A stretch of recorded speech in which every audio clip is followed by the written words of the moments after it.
삶과 죽음의 갈림길에 서게 된다면 여러분은 무엇을 가장 먼저 떠올리시겠습니까? 사랑하는 가족의 얼굴일까요? 아니면 미처 이루지 못한 꿈일까요?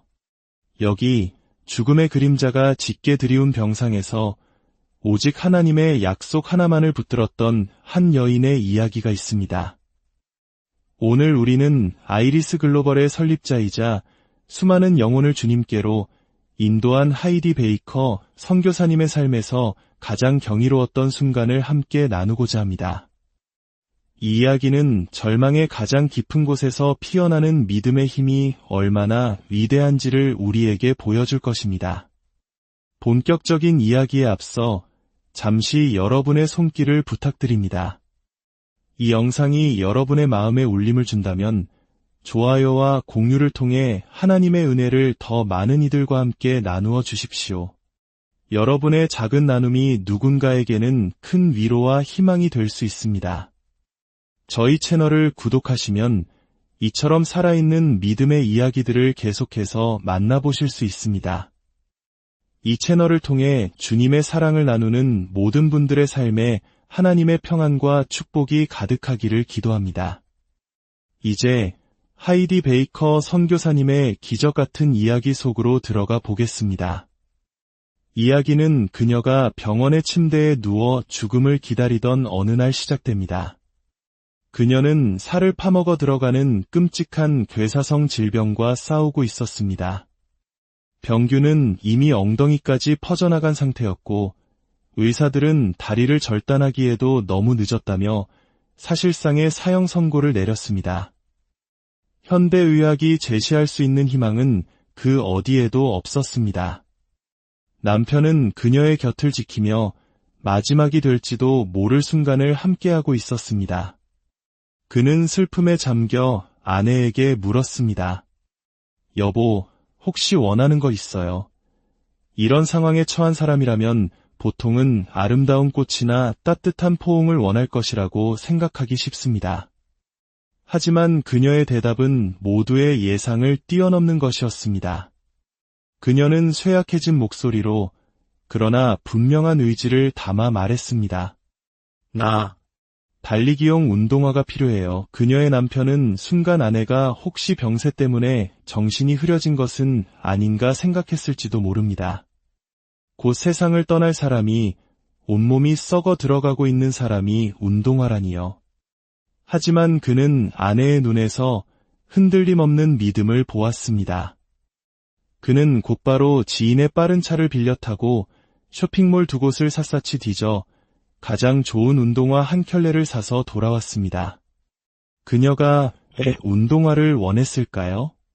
그것은 단순한 변덕이 아니었습니다. 그녀는 병상에 누워있는 32일 동안 고통 속에서도 스가랴서의 말씀을 붙들고 있었습니다. 그리고 끊임없이 예배하고 찬양하며 주님의 음성에 귀를 기울였습니다.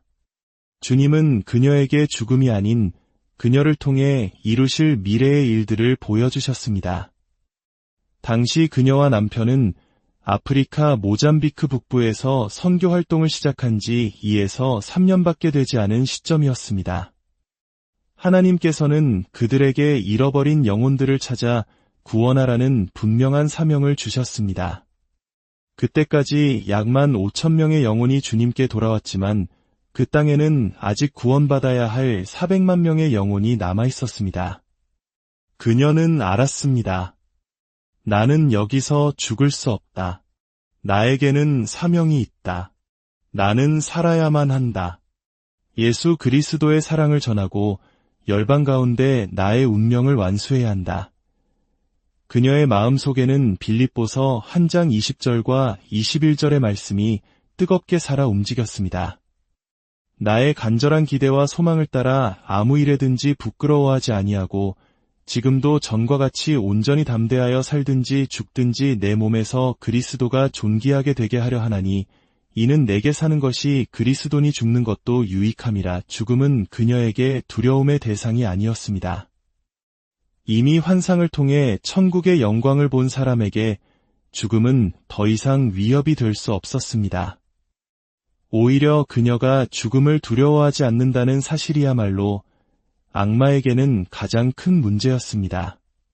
그녀는 하나님께서 자신에게 더 많은 영혼을 주님의 왕국으로 인도하도록 이 땅에 남겨두시는 것이 더 유익함을 보여주셨기에 살아야만 한다고 굳게 믿었습니다. 어느 날 그녀를 치료하던 기독교인 의사가 눈물을 흘리며 말했습니다. 병원비를 내지 않으셔도 좋습니다. 의사가 환자에게 이런 말을 할 때 그것이 무엇을 의미하는지 모두가 알고 있었습니다. 모든 희망이 사라졌다는 뜻이었죠. 그 순간 하이디는 결단했습니다. 그녀는 자신의 팔에 꽂힌 링거를 스스로 뽑아버렸습니다. 그리고 간호사들에게 말했습니다. 저는 진짜 전문가를 만나러 가야겠습니다. 그녀가 말한 전문가는 세상의 의사가 아니었습니다. 바로 만왕의 왕, 최고의 치료자이신 예수 그리스도셨습니다. 그녀는 남편과 함께 병원을 나왔습니다. 남편이 사다 준 그 초록색 운동화를 챙기는 것도 잊지 않았습니다. 그녀는 비행기에 올랐습니다. 온몸의 고통으로 생애 최악의 비행이었지만 그녀의 발걸음은 한 곳을 향하고 있었습니다. 그곳은 바로 그녀가 30일간 설교자로 초청받았던 부흥회였습니다. 이미 전 세계의 다른 모든 집회는 취소했지만 주님께서는 유독 그 부흥회만큼은 취소하지 말라고 말씀하셨습니다. 부흥회장에 도착했을 때 그녀의 모습은 그야말로 끔찍했습니다. 얼굴은 죽은 사람처럼 파랗게 질려 있었고 누가 보아도 곧 숨을 거둘 것 같은 모습이었습니다. 집회를 주관하는 목사님 부부는 그녀를 호텔방에서 만나자마자 경악하며 말했습니다. 선교사님, 이러시면 안 됩니다. 설교는커녕 당장 쉬셔야 합니다. 대기실에 유능한 의사 선생님도 와 계십니다. 그들은 진심으로 그녀를 걱정했습니다.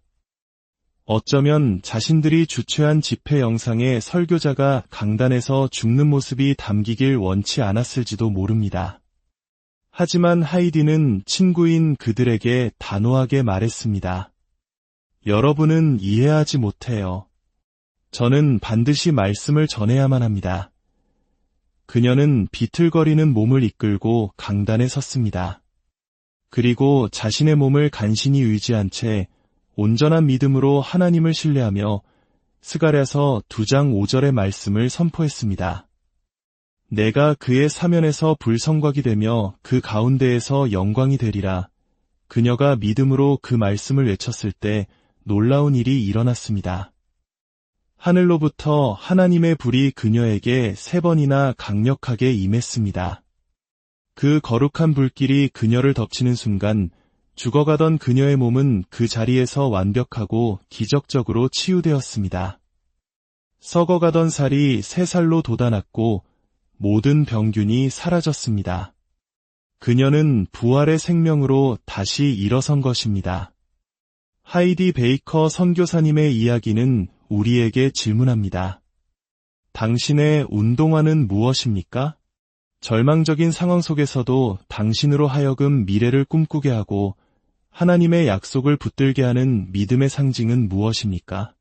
어쩌면 지금 이 순간에도 여러분 중 누군가는 질병이나 경제적인 어려움, 관계의 단절과 같은 거대한 절망의 벽 앞에 서 있을지 모릅니다. 그러나 기억하십시오. 우리의 눈의 끝이라고 보이는 그곳이 바로 하나님께서 일하기 시작하시는 시작점입니다.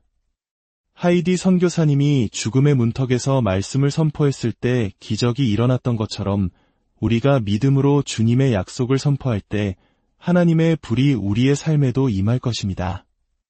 여러분의 삶에도 하나님의 놀라운 기적이 함께하기를, 그리고 어떤 어려움 속에서도 믿음의 운동화를 준비하는 담대함이 있기를 주님의 이름으로 축복합니다.